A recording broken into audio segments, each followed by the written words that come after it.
नमस्कार मित्रांनो, स्वागत आहे तुमचं या डेटाच्या अनालिसिस व्हिडिओमध्ये. मित्रांनो, आपण एक्सपायरी साठीचा एक डेटा अनालाइज करत असतो आणि हा डेटा असतो मार्केटमधल्या काही मोठ्या प्लेयरच्या आणि रिटेलर प्लेयरच्या पोझिशन्सचा. तर मित्रांनो, आज बघितलं आपण एक चांगल्या पद्धतीची रॅली झाली, ज्याला आपण शॉर्ट कव्हरिंग रॅली म्हणूया. ओके, तर दुपारच्या वेळानंतर मार्केट कम्प्लिटली वरती जाण्याचा प्रयत्न झाला आणि एकदम हायर लेवलला हे झालं. तर मी 30 ते 40 पॉईंट मार्केट पॉझिटिव्ह असतानाच एक अपडेट केलं होतं की मार्केट आता वरती जाण्यासाठी रेडी आहे. तर मित्रांनो, हे का होतं, कसं होतं, तर त्यासाठी काही इंट्राडेचे डेटाचे बेसिक्स आहेत, ते आपल्याला समजून घ्यावं लागतात. ओव्हरऑल डेटा आहे त्याचं काय इंटरप्रिटेशन आहे, ह्यांचं मोठ्या प्लेयरचं सॅटरडे संडे म्हणजे वर्किंग डेजला जे पण काही प्लॅनिंग असतं प्रत्येक डे वाईज, ते आपल्याला समजून घेणं फार इम्पॉर्टंट असतं. तर कालचा जो डेटा होता तो एकदम हेवी निगेटिव्ह होता आणि ज्यावेळी डेटा एकदम हेवी निगेटिव्ह असतो त्यावेळी चान्सेस आहेत की रिकव्हरी होईल. मार्केटमध्ये मी एक अॅनॉलॉजी तुम्हाला सांगतोय. ओके, बऱ्याच जणांना ती अॅनॉलॉजी माहित असेल. तर मार्केटची एक भाषा आहे.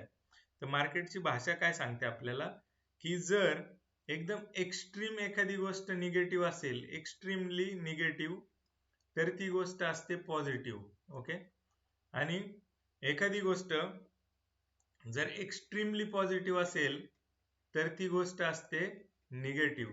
तर तुम्ही म्हणाल हे असं कसं?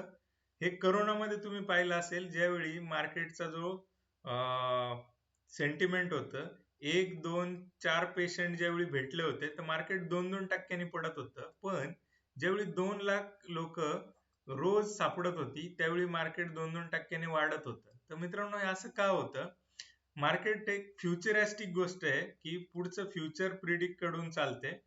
आणि करोनामध्ये काय झालं होतं की ज्यावेळी 2 लाख लोक सापडत होते त्यावेळी त्यांचा इलाज पण होत होता आणि हा इलाज होत असल्यामुळं मार्केटला हा कॉन्फिडन्स होता की ह्याच्यापेक्षा असं वर्स्ट काही होणार नाहीये. ओके, मग ह्याच्यापेक्षा वर्स्ट नाहीये म्हणजे काय, तर ते पॉझिटिव्ह आहे. अशा अर्थाने मार्केटची भाषा समजून घ्या. एक्स्ट्रीमली निगेटिव्ह म्हणजे ते एक प्रकारचं पॉझिटिव्हच असतं. ते ज्यावेळी एकदम हेवी पोझिशन्स असतात त्यावेळी त्या रिकव्हर करण्यासाठी पण असतात. मी सकाळी सकाळी ग्रुपवर अपडेट केलं होतं, एकदम सकाळचा मेसेज होता की शॉर्ट कव्हरिंग अपेक्षित आहे. आणि दुपारी नंतर ज्यावेळी ऍक्च्युअल मार्केटमध्ये डायरेक्शनल चेंज आला त्यावेळी तो सुद्धा अपडेट केला होता. म्हणजे जरी आपण डेटामध्ये काही गोष्टी हे केल्या तर नेक्स्ट डे काही न्यूज वगैरे येतात आणि त्या न्यूज किंवा बाकी काही डेटामध्ये चेंजेस होतात, ते रिअल टाइम आपल्याला अनुभवावे लागतात आणि रिअल टाइम चेंजेसवर आपल्याला पुढचं डिसिजन घ्यावं लागतं. तर मित्रांनो, हा डेटा तुम्हाला ब्लाइंडली कुठल्याही गोष्टीसाठी बाय आणि सेलच्या ट्रेडसाठी वापरायचा नाहीये.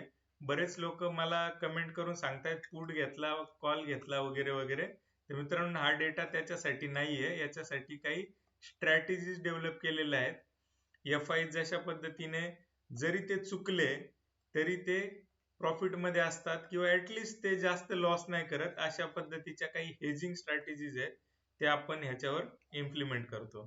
तर मित्रांनो, अशीच एक न्यूज आलेली आता, इंडिया आणि ची ट्रेड डील होण्याचा जो मार्ग आहे तो मोकळा होताना दिसतोय.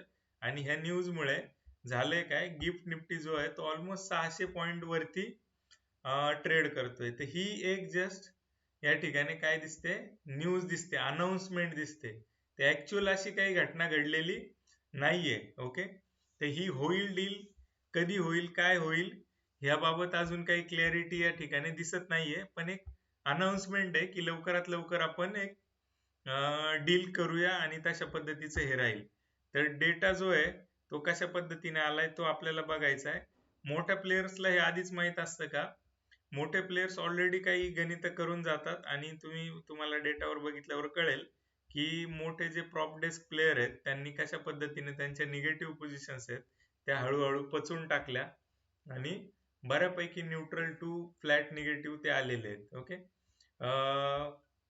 एफ-आयजनी पण ऑलमोस्ट 2 लाखाच्या पोझिशन्स त्या ठिकाणी हे केल्या, कारण कालपेक्षा ह्या ज्या पोझिशन्स वाढून आलेल्या आहेत पुट शॉर्ट्स वर वगैरे वगैरे, तर ह्या पोझिशन्स आता आहेत नेट टू नेट 8 लाखांच्या. ओके, इकडं 13 लाखांच्या पोझिशन्स 9 लाखावरती आलेल्या आहेत. तर मित्रांनो, अशा पद्धतीचे हे चेंजेस आहेत. तर उद्यासाठी जी डायरेक्शन आहे ती मार्केट जरी पॉझिटिव्ह साईडला ट्रेड करत असलं, आता 600 पॉईंट आपल्याला वरती दिसत असलं, ओके, तर हे एवढे 600 पॉईंट वरती टिकल, 600 पॉईंट सगळ्याचा सगळा गेन देईल, म्हणजे ज्याने कॉल घेतलाय त्याला 600 पॉईंटचा वरती प्रॉफिट होईल, अशी परिस्थिती नाहीये. ठीक आहे, हे मार्केट बऱ्यापैकी एक ऍव्हरेज पॉइंटला येऊन क्लोज होतं आणि ते पूर्ण 600 पॉईंट वरती राहील याची शक्यता मला तरी कमी वाटते. ओव्हरऑल डायरेक्शन जी आहे ती अजून निगेटिव्ह आहे. डेटामध्ये फार काही तेवढा सुधार झालेला नाहीये. उद्या एक्सपायरी आहे, एक्सपायरी मध्ये किती डेटा अनवाइंड होतो ते आपल्याला बघणं गरजेचं आहे. ठीक आहे, तर अजूनही काही लॉंग टर्मची जी ट्रेंड आहे, म्हणजे आपण तिला एक इन्व्हेस्टिबल ट्रेंड म्हणतो, की आता सगळं काही ओके झालंय आणि मी जाऊन शेअर्स विकत घेतो, अशी परिस्थिती अजून तरी नाहीये. ठीक आहे, ही बजेट व्हॉलॅटिलिटी आहे, अशा गोष्टी घडतात, 200-500 प्लस मायनस होत राहतं ज्यावेळी इलेक्शन येतं, ज्यावेळी बजेट असतं. तर हे वर्षातून एकदा येणारे इव्हेंट्स आहेत, याला इव्हेंट सारखं घ्या. ओके, ह्याच्यावर आपल्याला डेटाचे लॉजिक्स अप्लाय करत असताना आपल्याला इंट्राडे जे चेंजेस होतात ते ऑब्झर्व करणं गरजेचं आहे, काही न्यूजवर लक्ष ठेवणं गरजेचं आहे. ठीक आहे, तर मोठ्या प्लेयर्सनी कशा पद्धतीने स्मार्टली त्यांचे पोझिशन्स कमी केलेले आहेत तुम्ही बघू शकाल. ओके, तर हे मोठे लोक सुद्धा ट्रॅप होतात कधी ज्यावेळी अचानक न्यूज येते, पण ते मॅनेज कसे करतात हे तुम्हाला बघायचं असेल तर उद्या बघा.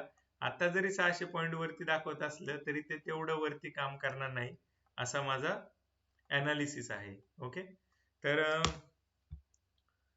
600 पॉईंट वरती दाखवते आणि ट्रेड डीलचं जे पण न्यूजची अनाउन्समेंट ती आलेली आहे, त्यामुळे हा सगळा पॅनिक आहे. मी तुम्हाला आता एक्सपायरी बद्दल चार्टवर घेऊन जातोय. चार्टवर मी मागचे काही एक्सपायरीचे व्हिडिओज तुम्ही बघितले असेल तर तुमच्या लक्षात येईल की एक ऍव्हरेज पॉइंट आहे ना क्लेम होण्याचा प्रयत्न करतो. मी जे नॉर्मल डिस्ट्रीब्युशनची कन्सेप्ट सांगितली होती की मार्केट कशा पद्धतीने, आता लास्टची जी एक्सपायरी होती ती 27 तारखेला सुरू झाली होती, साधारण ह्या लेवल पासून कुठून तरी सुरू झाली असेल, म्हणजे 25,000च्या आसपासच.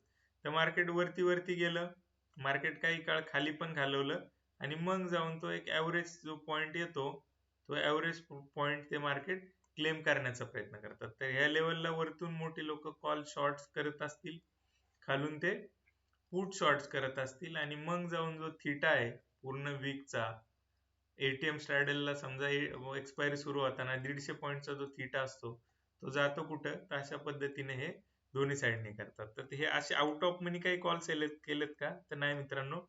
ह्या लेवलला असताना अजून deep in the money shorts करतात, हे इथं असताना वरचे शॉर्ट्स करतात आणि एक ऍव्हरेज पॉइंट क्लेम करण्याचा प्रयत्न करतात. ओके, तर अशा हिशोबाचं हे गणित असतं. हे मेजॉरिटी ऑफ एक्सपायरीला अशाच पद्धतीने होण्याचा त्यांचा प्रयत्न असतो, करण्याचा त्यांचा प्रयत्न असतो. तर आय होप तुम्हाला हे अनालिसिस, हे व्हिडिओज कामाला पडतायत, काही नवीन इन्साइटफुल भेटण्याचा प्रयत्न होतोय. तर जर काही थोडी जरी व्हॅल्यू ऍड होत असेल तर लाईक करायला विसरू नका, सबस्क्राईब करा आणि मित्रांपर्यंत पोहोचवायला तर अजिबात विसरू नका. ठीक आहे, तर मित्रांनो थांबूया आजच्या व्हिडिओमध्ये. Good night everyone.